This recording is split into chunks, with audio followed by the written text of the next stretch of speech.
Well, hi everyone. I just wanted to give an update on the unfolding weather situation and also point to some of the important things tomorrow, including our plan for schools and transport and other really important essential services.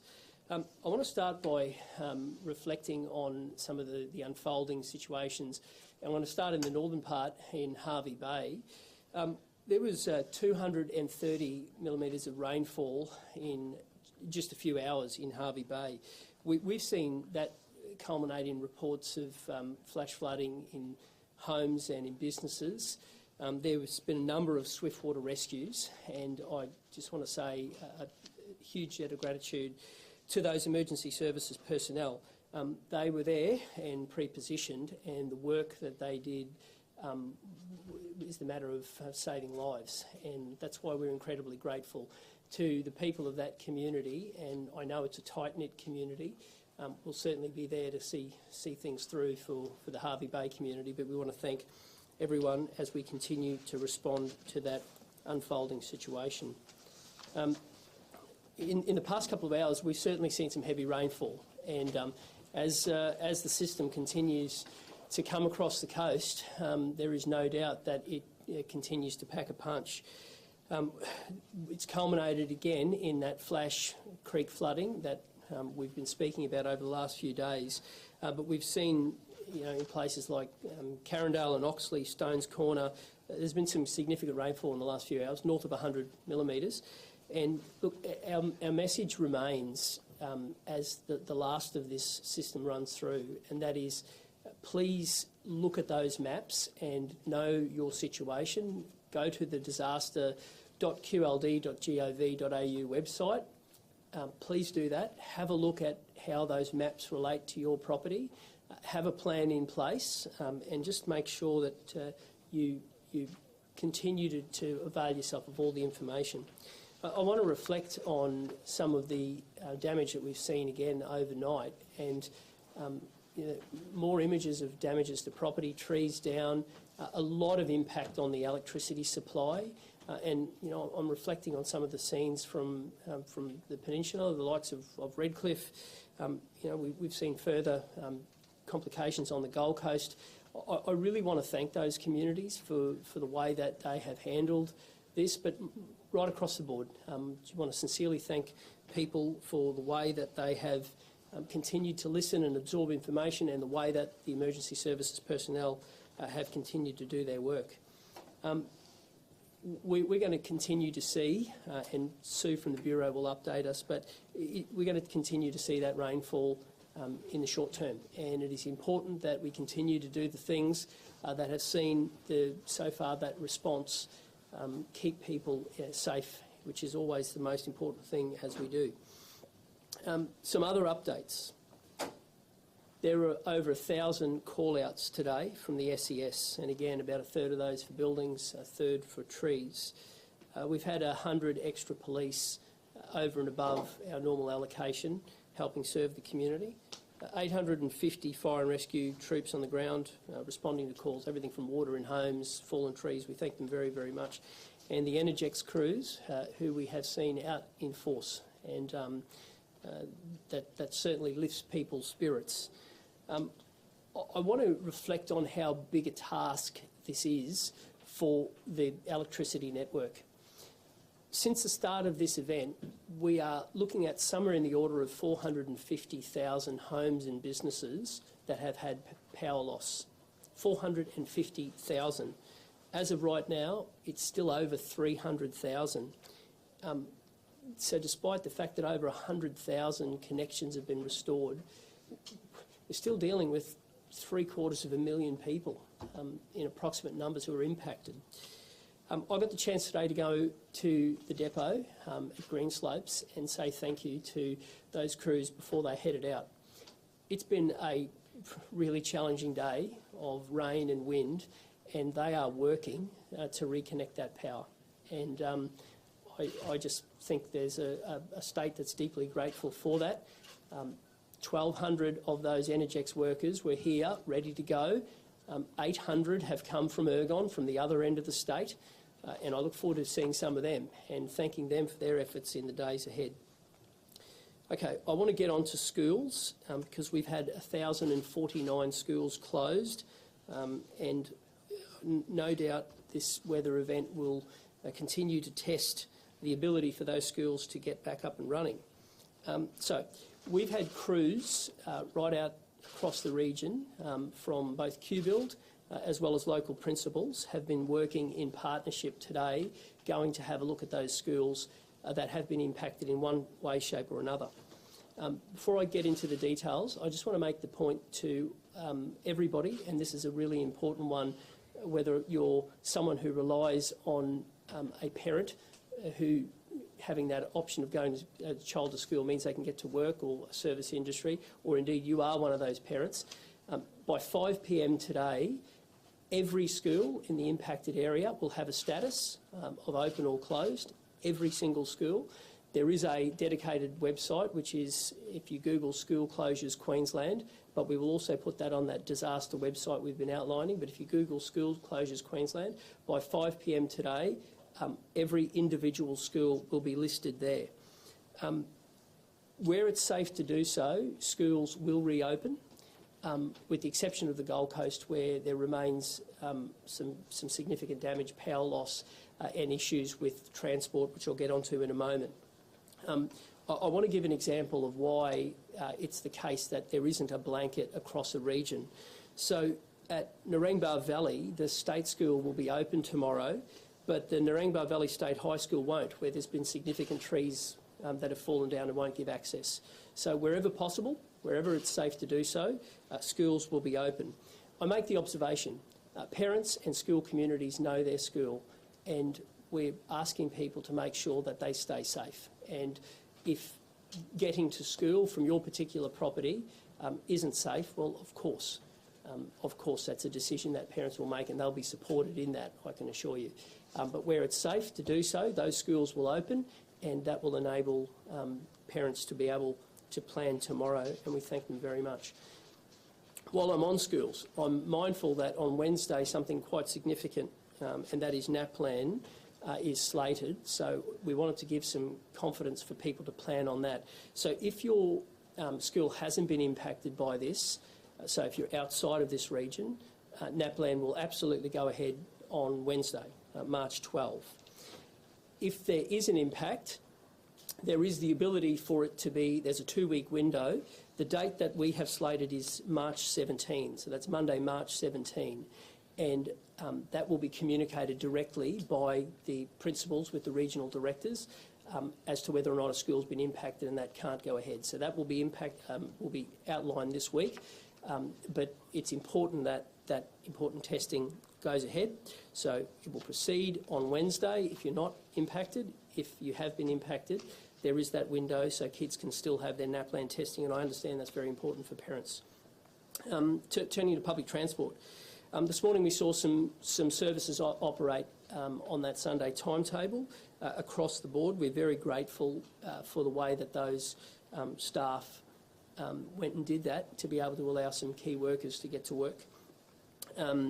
Brisbane Council has advised this morning that bus services in Brisbane were suspended, and again what we have done is we've put that on the journey planner, and as we will continue throughout this event. Turning to tomorrow, bus services will again operate, but on a limited capacity, and we're urging people to have a look at that TransLink journey planner that you always do. But bus services are operating right throughout the region: Brisbane, Moreton Bay, Sunshine Coast, Ipswich, Toowoomba, Lockyer Valley, Logan, Redland, and we'll update the community on Hervey Bay, of course, as well. There'll be no bus services on the Gold Coast tomorrow.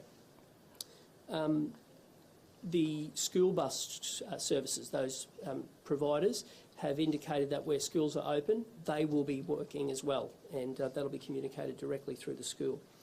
To rail, another important transport mode, rail will operate, but at this stage it's slated to be operating on a Sunday timetable. And again, it's important that you have a look at your journey. But so from the city to Northgate, and many of those other key locations, there will be services on a Sunday timetable, and alternative bus services will be provided on the Caboolture Sunshine coastlines. Check the journey planner for details. Turning to trams, Gold Coast Light Rail will not run tomorrow. Energex is working to re-energise that system, and it takes 24 hours after the system has been energised. The moment we get an indication of that, we'll put that service back on as well. The red alert we spoke about has been lifted by Maritime Safety Queensland. That's been lifted from midday today, but it's been lifted so that it can aid recovery operations. We're asking people to be safe on the water, of course. Flash flooding has impacted many of our roads, and to give you an indication of the challenges, we have traffic signals that remain out across many of the regions. We've had 240 road tech crew out today. They are working to restore that network. We are deeply grateful for that, and they will continue to work to do that where it's safe to do so, and with Energex bringing power back on, that certainly helps as well. I just want to turn to some of the hardship payments, and I flagged that we are working very closely with the federal government on that personal hardship assistance for those first areas, and we'll be outlining to eligible residents about those costs and what that covers, but I do want to communicate to people that we understand there's been hardship as part of this, and we'll be working with the Commonwealth Government to make sure that that flows quickly. We're activating a number of Queensland community recovery hubs as we said we would, and the planning was already underway for that to make sure that that seamless transition from response to recovery occurs. The first of those will be open very shortly, and we'll be communicating that with Queenslanders. We already have 800 staff prepared and ready to go, and that's manning a 24/7 hotline. And if you do need that assistance, 1800 173 349. The hotline for assistance, 1800 173 349. That's everything from mental health support, financial assistance. If you're having problems with insurance, those hotlines are there to help, and we are determined to navigate you through this disaster. Turning to health, we're working around the clock to ensure business as usual across the health network for tomorrow. And I make the observation that each of those health networks will be liaising directly with patients, but we've done a lot of work to make sure that services can resume. And that includes having mains power at the Gold Coast University Hospital. I make the point that the Tugun and Redlands satellite health centres remain closed, but we're doing all we can to bring things back online. To dams, releases from North Pine Dam commenced at 3 a.m. today, and that was because of rain in the North Pine catchment. There are no gated releases from Wivenhoe or Somerset Dam, and I'm told that SEQ Water will be updating the media very shortly at 3 o'clock today. As we begin the clean-up, councils are also beginning to do their bit as well, and we thank local government for doing those things that make our communities what they are. And I'm mindful that even some bins got collected today on a Sunday morning, and that's a great result. Supermarkets, many have reopened and will continue to do so on a case-by-case basis. It's imperative that we do all we can to support that, and where it is safe to do so, supermarkets will reopen, and staff will continue to serve people. And the work of those supermarkets, and particularly the workers who go there, has not gone unnoticed by the community. Finally, I want to finish with a message to Queenslanders. It's firstly one of great gratitude. Great gratitude for the way that neighbours have helped neighbours. Strangers have helped strangers. And throughout this, I've spoken about those 4 challenges and things like the wind and the waves and the rain and then the flooding. And we've seen different parts of a broad area and a populated area experience different ones of these at different times. But one thing's remained consistent, and that is the community spirit and the resolve. And I want the community to know that there won't be daylight between the response and the recovery, because that's what makes communities. And we've seen throughout this event the goodwill of this community. And I have every confidence, because of that it'll be a strong recovery.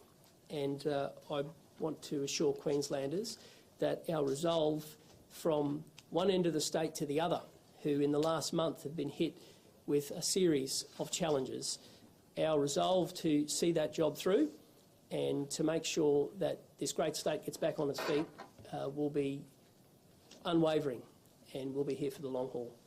I'll hand over to Sue.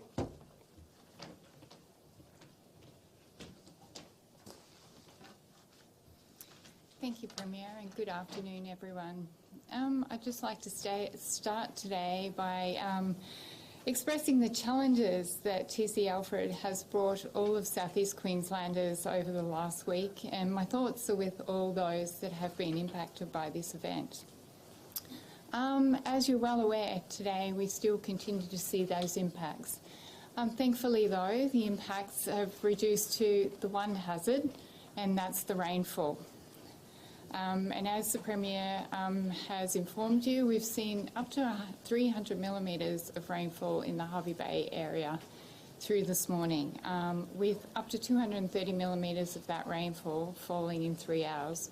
So this system still has some significance and is expected to continue to produce heavy rainfall over our catchment area for today. Let me go back and just recount the steps of Tropical Cyclone Alfred as Alfred approached the coast, and talk through what it did yesterday, to talk through the impacts that we saw yesterday, to land at where we are now and what we can expect to see in the next 24 hours. So as we're well aware, Tropical Cyclone Alfred crossed our coastal islands, Moreton Island, as a Category 1 system on Friday evening, to move up to the Bribie Island area offshore late Friday evening and stay in place in that offshore position of Bribie Island for over 12 hours, all throughout most of Saturday, without moving. We continued to see impacts from Alfred through Saturday. In particular, the coastal hazards continued with the series of strong winds onto the coast, producing large waves and that significant beach erosion which remained ongoing through yesterday. The heavy rainfall commenced yesterday throughout South East Queensland, but because we had a system positioned off the coast, we were fortunate that that heavy rainfall did not penetrate too far inland and saw most of those heavier falls about the coastal and adjacent inland districts. Probably what was of most significance yesterday was the continuation of the gusty winds. So as Alfred came through on the Friday night, many residents of South East Queensland experienced the winds that were produced from Cyclone Alfred, and particularly concentrated on the southern side of that system. Those winds were just as significant yesterday, and coming from the easterly direction, and which probably for most residents maybe was unexpected, given that Cyclone Alfred had weakened to a below cyclone category system, was a tropical low.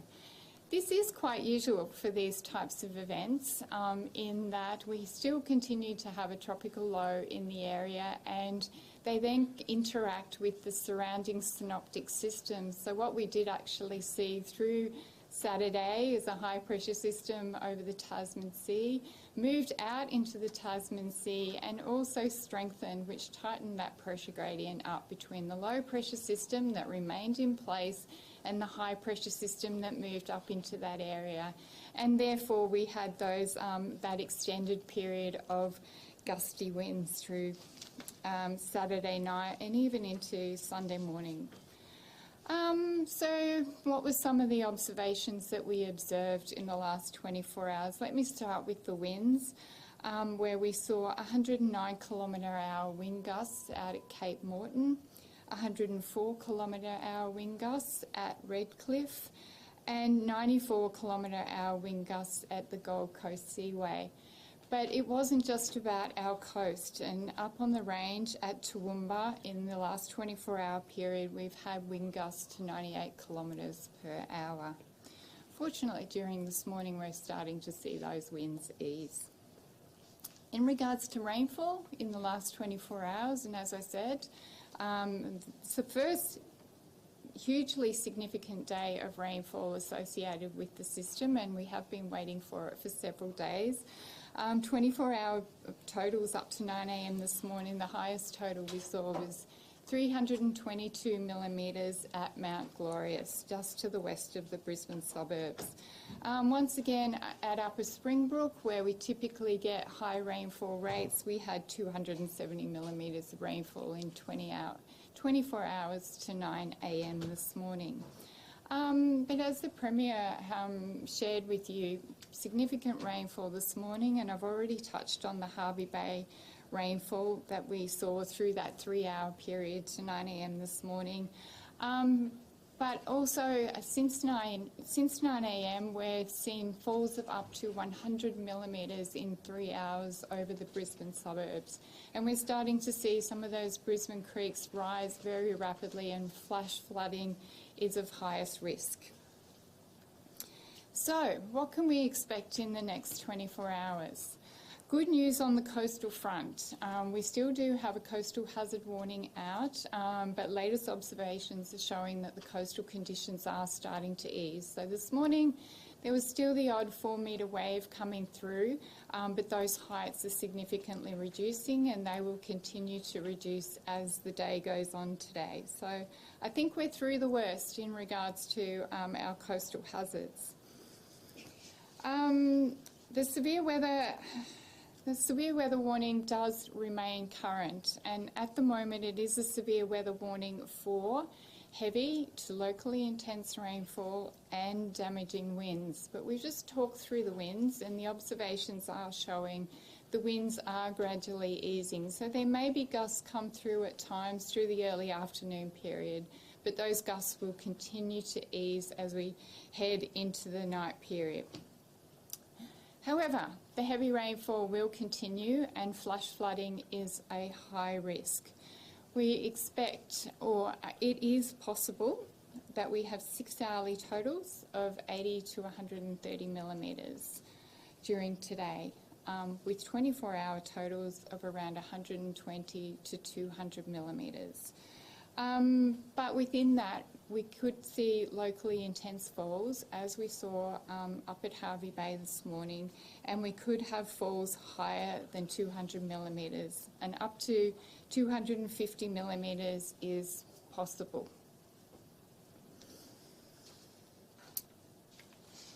A flood watch remains current, and the flood watch continues to extend from the Mary River in the north to the Queensland border, including the South Coast Creeks, the Logan Albert River, and westward to include the Condamine River and the McIntyre River. There are also a series of flood warnings out, with major flooding for the Bremer River, Worrell Creek and the Logan River, and a series of minor to moderate flood warnings also across that flood watch area. And we'll continue to monitor that rainfall throughout the day, and the flood warnings will be updated as we observe heavy rainfall and runoff into those river systems. So in summary, this event is still not over.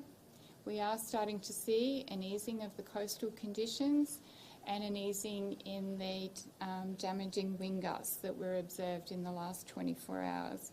However, the rainfall will continue, and the risk of intense rainfall with localised flash flooding is real. So residents of southeast Queensland, they're urged to remain up to date with the latest weather warnings and heeding the advice of their local authorities from the emergency services. Thank you.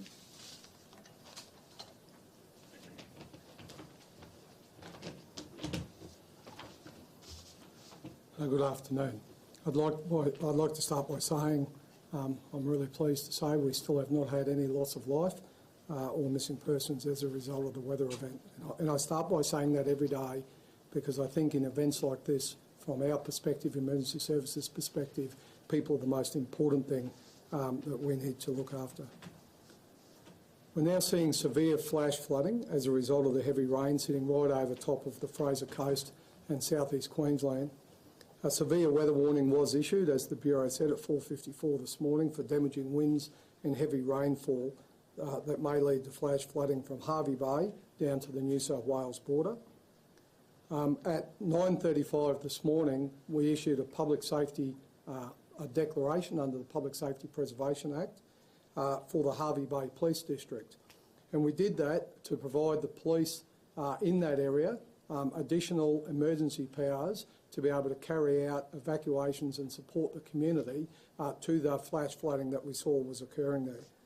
Members of the public and motorists within the declaration were urged to stay indoors and do not drive unless necessary whilst that event was occurring. At 10:30 a.m. this morning, we issued an emergency alert for the Fraser Coast coastal areas between Woodgate and Inskip Point, again due to that heavy, intense rainfall that we're experiencing, and we're asking people to take shelter now. Now, both of those declarations and alerts were issued to enable our emergency services to be able to respond to the community. So far this morning in Hervey Bay, we've seen flash flooding across the suburbs of Torquay, Scarness, Pyalba and the surrounds. We've deployed police and swiftwater rescue crews to rescue people from their houses and their cars. A number of houses and businesses we are aware have been inundated, and we've had 7 rescues from vehicles, and we've had 9 dwellings that have had to be evacuated. Police assisted staff at the Yerengan Retirement Village to move residents from the lower floors to the upper floors to ensure that they were kept safe. We've also evacuated the Hervey Bay watch house, where we had 5 people in the watch house, and relocated those people to Maryborough to ensure that they were kept safe. And a temporary police station was established in Hervey Bay at the St James School, and this facility was established to ensure that the police could continue operations should the police station be impacted. Right across that Fraser Coast, we've seen the police attend to 35 jobs, including 14 for people that were in danger, in risk of losing their life. SES responded to 155 jobs, call-outs in that area, with 111 of them being flood-related. The Queensland Police in the Hervey Bay area this morning recalled all available staff back to work, including our water police, which supplemented our staff there by an additional 25 staff, with staff coming from nearby areas. The SES in that area had 2 flood boats and 9 vehicles, 55 personnel staged at Maryborough to respond, and the flood boat teams are in Hervey Bay and additional units were deployed from Gympie. I want to say, as the State Disaster Coordinator, we took a very purposeful approach across our at-risk areas to make sure that our resources were staged in those areas. And as you saw today, the resources were there and available, and we were able to surge from nearby areas. And finally, in relation to Hervey Bay, I'd like to say that a place of refuge has been established at the Hervey Bay Baptist Church, should anyone need that assistance. I just really want to acknowledge our crews right across emergency services. I think they have done a stellar job on the ground today to respond to these incidents, and they continue to do so. Other areas we're seeing flash flooding that's happening right across Gold Coast, Moreton, Brisbane and surrounds. The calls are also for assistance in the Brisbane, with motorists stuck in the floodwaters. There's more than 100 roads closed in Brisbane alone as a result of flash flooding in suburbs such as Carindale, Oxley and Stones Corner. There's been calls for assistance by both police and fire and rescue. We're seeing localised flooding in our public parks and sporting grounds, so I really urge people to stay out of these localised flooding. We're seeing young people wanting to go and play in these waters. Those drains in those areas are very dangerous, so please stay out of this flash flooding. Some parked cars we're seeing have been inundated. Door knocks are happening right around the Wilston and Kedron Brook area, just for people for awareness. And our Rockley markets, I'm pleased to say, have not been impacted, but we're monitoring and we're engaging with the operators, and we have been engaging with those operators as part of our planning all the way through this event. On the Gold Coast, we've seen 26 roads closed to flash flooding, but it's dynamic, that number will change. Again, we're seeing water in the public parks and surrounds, and in some areas we're seeing water encroaching into backyards, including down around the Currumbin Valley area. Across all this area since 6 o'clock this morning, we've seen the police respond over 203 calls for assistance, the SES for over 1,017 calls for assistance, and there's been a number of swiftwater rescues, which I'll let the Fire Commissioner speak to shortly. With respect to resources, we've had an extra 249 QPS resources on the ground today.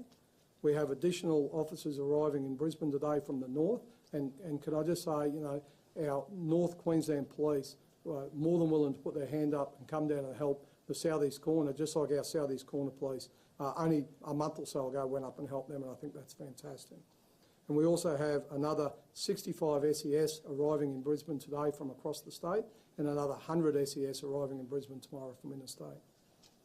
So can I just say, back to flooding, we continue to work with our local councils, because that last threat was our riverine flooding, and we continue to work with local councils and map that risk, and we will continue to message the community as required. As I said yesterday, we've now done over 1,000 door knocks just to the community to make them aware of their risk of riverine flooding, and I ask that you stay in contact with your local disaster dashboards so you understand your risk. And finally, there's a lot more rain forecast today, as we've heard from the Bureau. We've not had any loss of life from this weather event, and I'd be really keen to keep it that way because Queenslanders matter. Please know your risk, understand the conditions, and don't undertake that risky behaviour. Do everything in your power to keep yourself and your family safe. Thank you.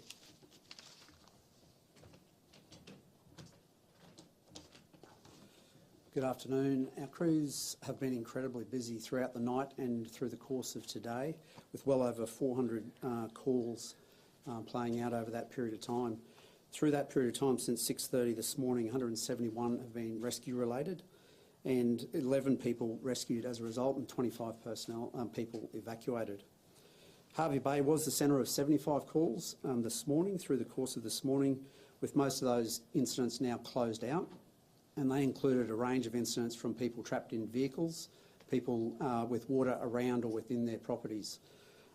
Just through the course of this video teleconference, we've had a rescue completed just outside of Hervey Bay at the Bunya Creek area, with one person rescued from a vehicle in that location, so a great outcome in that specific matter. We do have swiftwater specialist firefighters positioned and pre-deployed right across the region, and they stand ready to respond. And they're backed up by over 300 crews on the ground, with about 1,000 personnel from across Rural Fire Service Queensland and Queensland Fire Rescue, working to support community response and support early recovery operations. They do stand ready, and they'll continue to stand ready to support community needs as we move through this event. But can I just say a sincere thank you to all of the Queensland Fire Department staff and volunteers and other emergency service workers for the extraordinary efforts they are putting into this event and the selflessness that they are putting themselves at. Can I also say, from a community point of view, my gratitude for the community for heeding advice and the warnings. Please continue to do so. It is still a very live risk of flash flooding and a potential threat to life.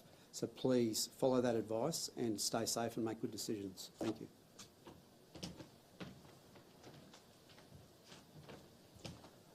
Good afternoon. Energex and Ergon staff during this event have now reconnected 120,000 properties and mums and dads, including 40,000 today as at 1 p.m. That 40,000 includes Toowoomba, Hervey Bay and South East Queensland. We'll continue to connect during today and into tonight, as we did last night. There's currently 320,000 premises or businesses that need reconnecting. We'll continue to work hard over the coming days to do so. I sincerely thank you all for the patience you've shown, and I'm sure the patience you'll show as Queenslanders as we continue to roll it out over the next few days. There's been 1,500 live lines on the ground. Please stay away from them and report them if you see them. Just assume that they're always live. So my final message is sincere thanks from the crews that are out and about. There's over 2,000 now across southeast Queensland, Ergon and Energex in this patch, Ergon in Toowoomba and Ergon in Hervey Bay. They'll continue to work hard to reconnect the network for you. Stay safe. Good on you, Peter. Thank you very much. Over to you guys. So there are members of the community, particularly in Brisbane, who were taken aback by the strength of the wind overnight. Were the warnings from authorities adequate? Well, I'll certainly point to the BOM, to the Bureau, about the warnings they put out. But I'll make this point. Because of the work that Queenslanders did in the lead up to this, that has seen the state so far come through without losing a life. And that's our hope. That is always the number one thing when you go into a disaster. And my message to Queenslanders is we're approaching the end of that window in terms of flooding, as the Bureau has said. But just in those remaining hours, just do the little things. You know, there's no need to go into flooded waters. But people did those preparations. They cleared their yards. They had the plans in place. And I think on the back of that, overwhelmingly, Queenslanders have responded well. Were you and authorities caught off guard by the strength of the wind last night in Brisbane? Well, I might ask the Bureau to. As someone who's getting briefings from the BOM, were you caught off guard by what you saw last night? I've been through a lot of cyclones in my time, and one thing's for certain is they present a risk, which is why you've got to respond and you've got to always be ready. And you've got to be ready for all of those things, for winds and waves, for rain, for flooding.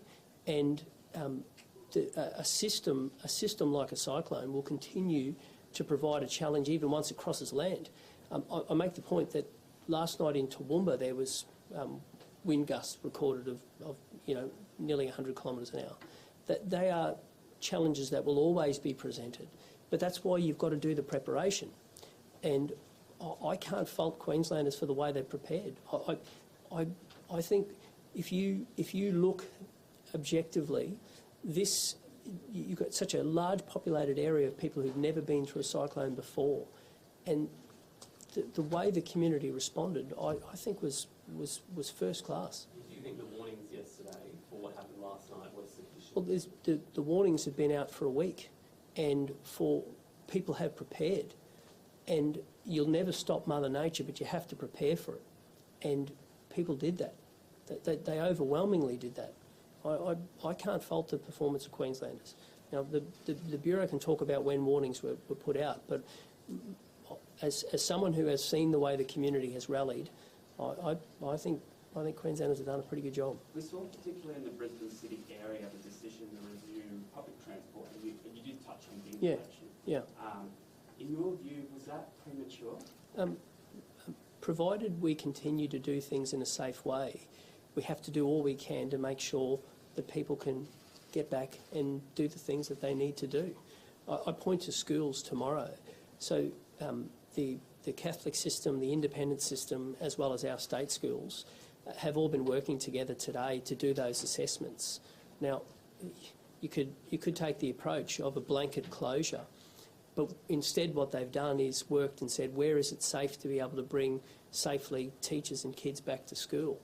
And that gives you the best opportunity to allow kids to get an education and be prepared, and it can be done in a safe way. And overwhelmingly, I take the view that provided people use common sense approach and you don't go driving into floodwaters, you don't put yourself in harm's way, I have faith that people do the right thing. And I think this event's proven that. With the schools, just to be clear, so people find out every day at 5 p.m. Yeah. If their school's open. Exactly, Jack. We'll update Queenslanders every day, and as I said, there's today at 5 p.m. is the hard deadline, and on that every school will be listed, and that will give parents an opportunity to be able to plan. And I'm mindful that as we go further into the process, schools, particularly from tomorrow, we'll get a greater window of bringing schools back on Tuesday. So as early as we can communicate it, we will. And from what you're hearing, could some be closed for a few days because of the damage that they some schools have suffered significant damage. There's no doubt about it. And where there's no power, for example, there is no way that teachers and kids should be going back into that classroom. We've got to make sure that they're safe. But where there is the option to bring people back, we should. And we should for a couple of reasons. One is education matters, and it's important we give kids every chance. The other thing is those parents of those kids are important Queenslanders. Some of them will be the nurse at the hospital that means the difference between someone having their emergency surgery or not. Some of them will be that supermarket worker who's stacking the shelf to enable someone to feed their family after not being able to go to the shops for a few days. So it's important wherever possible we give every chance to return things to normal. It's got to be safe, it's got to have common sense, but wherever possible you do all you can to get life back to normal. And on that, can we just quickly confirm public servants again and court reopening? Yep, that's right. And the public service is in the same boat. They'll be going to work tomorrow where it's safe for them to do so. And when will supermarket shelves be restocked? Well, the Deputy Premier has done a lot of work with supermarkets to make sure that some of those restrictions have been removed, including the ability to resupply. That window is still open, so that resupply can begin. At the moment, transportation is available to go in earnest. It's also important that wherever possible, people are able to go to the shops. And throughout this, the way that all supermarkets have been able to try to keep open has enabled people to try to have those windows to be able to get the necessities. And by doing that, people have been able to prepare. And there has been an overwhelming sense of goodwill, And I'm grateful for that. Sue, let's ask Sue. Susan. Just with what we saw in Brisbane last night with those winds, was the Weather Bureau caught off guard by how strong those winds were? No, absolutely not. And as I said, this can be a feature of these sorts of systems when they, even though the systems do weaken below tropical cyclone intensity, they then interact with the surrounding environment in which they sit. So as I explained earlier, we had a strong high pressure system to the south of this system and we maintained a very strong gradient. The severe weather warnings continued through yesterday and we were warning for damaging winds and intense rainfall. With tropical cyclone systems, the service switches from a tropical cyclone watch, which we continue with a tropical cyclone watch while we have a tropical cyclone system. And you will recall from late last week, the tropical cyclone watch was then overlapped with a severe weather warning, in that the severe weather warning gave us the opportunity to describe what those impacts look like. So a tropical cyclone watch and warning, noting we moved into a warning, describe the impacts such that we were expecting damaging winds and we were expecting heavy to intense rainfall. But the severe weather warning product gives us the opportunity to detail what do those damaging winds look like and what strength are we expecting. And in regards to rainfall, what are those rainfall totals looking like? So we overlapped our products into Friday.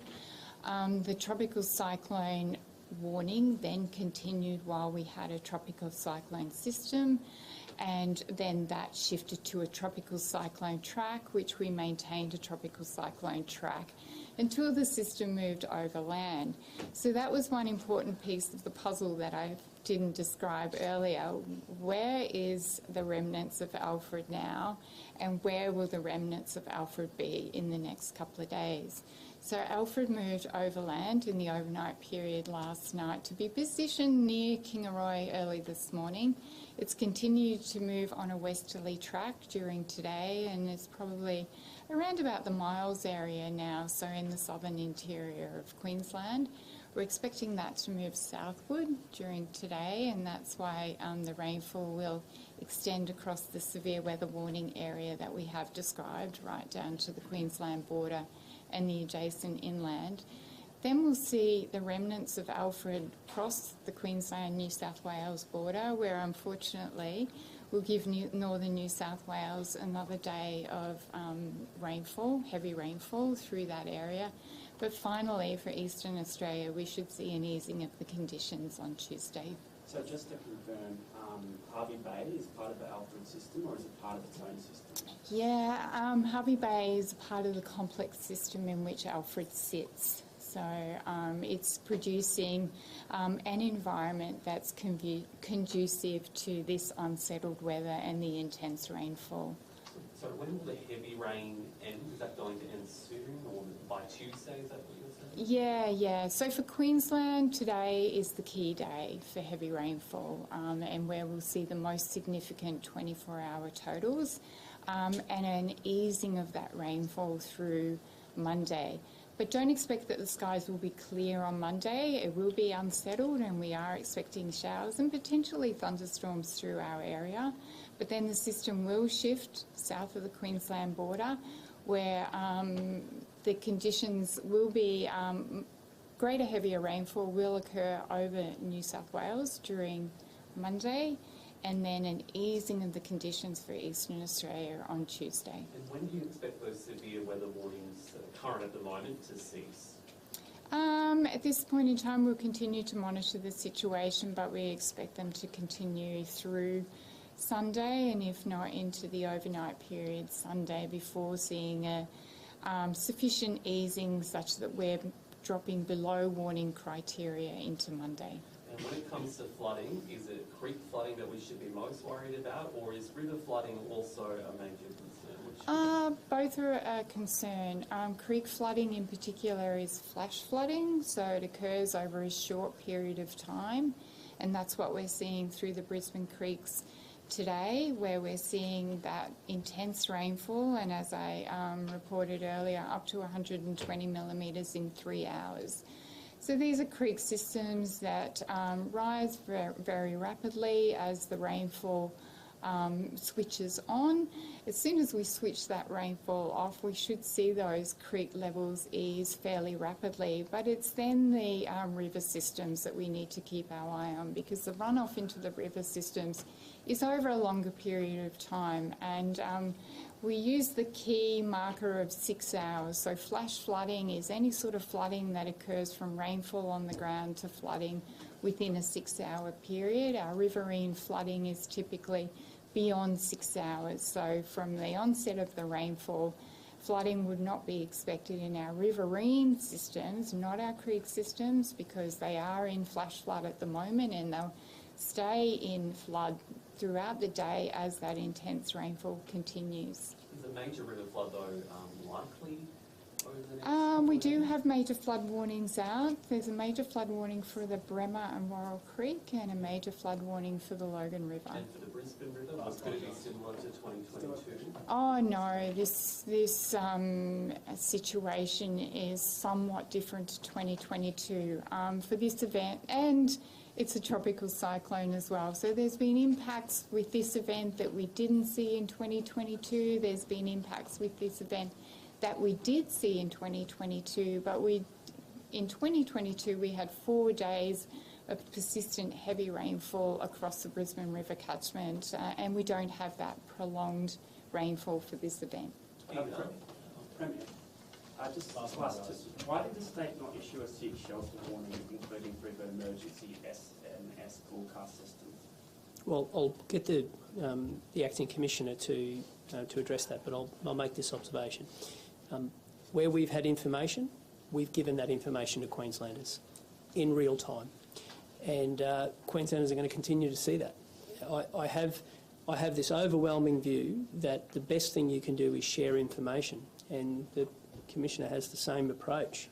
And with that, Queenslanders make good decisions, and we've seen lots of it, and I'm deeply grateful for the way they've done that. The Lord did say that we dodged a bullet yesterday. Was that language confusing? No, the way that the Lord Mayor and I have worked together has been outstanding. He's someone I trust, and he's someone who always picks up the phone, and I've really enjoyed working with him. And in terms of how we've shared advice, I have not only updated Queenslanders regularly, I've had those mayors, including the Lord Mayor, in the disaster committee meetings. And on the back of it, we've had a much better system, a system where we've all worked together, because in the end, we serve the same people. So one call them ratepayers, one call them taxpayers, but it's all the same people. And likewise with the Prime Minister. I've been in regular contact, and we've had the Minister here, and on the back of it, we have been able to have a stronger response. Thank you, Premier. Can I just address our warnings and how we've approached our warnings, please?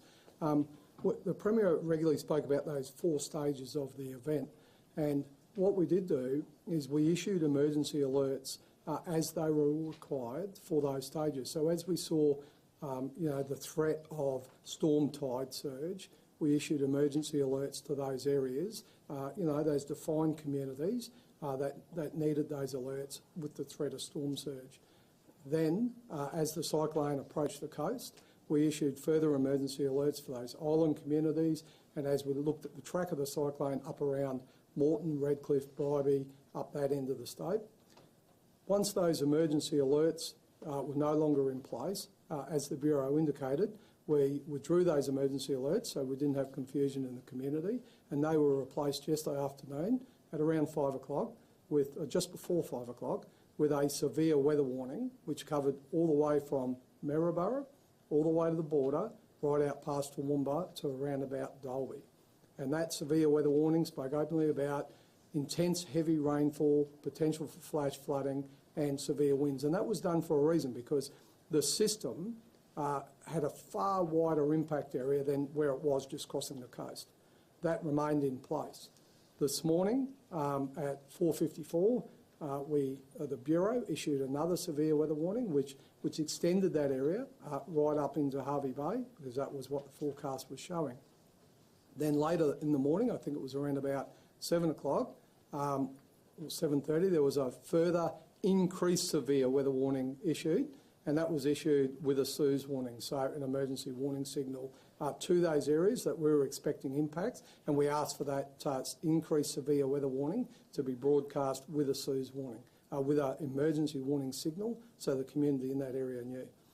And then we saw the impacts around Hervey Bay, so then we issued the emergency alert for that area, asking people to take shelter. So the alert system works in tandem with the Bureau's weather warning system, as well as our local council system. So, as the event steps through, we'll continue to do that. And then when that emergency alert is no longer required in the Hervey Bay area, we will withdraw that alert, just like we will withdraw the Public Safety Preservation Act declaration. But the severe weather warning, which warns our community in those broad areas, and look, the reason we put that in is, as we saw in Toowoomba, people experience winds and heavy rain as far in as Toowoomba and Lost Bower and Toowoomba, and they were in that warning area. Why were there no seek shelters issued yesterday? Were they needed? Well, on our severe weather warning that was issued yesterday, the information that emergency services provide on the BOM Bureau warning is really clear. It actually says, make sure where your children are, that you should stay off the roads where possible. And the last one says you should go indoors to a secure room. So if we were to issue a seek shelter warning across an area from Hervey Bay to Toowoomba to the Gold Coast, we wouldn't be giving the community the right advice at that point in time. It was in the strong weather warning system that says if you experience these heavy winds, if you experience this severe, intense rainfall, this is what you should do. Then we target our emergency alerts to the communities that are directly impacted by that weather system, so that we support that and we give the community advice. Thank you.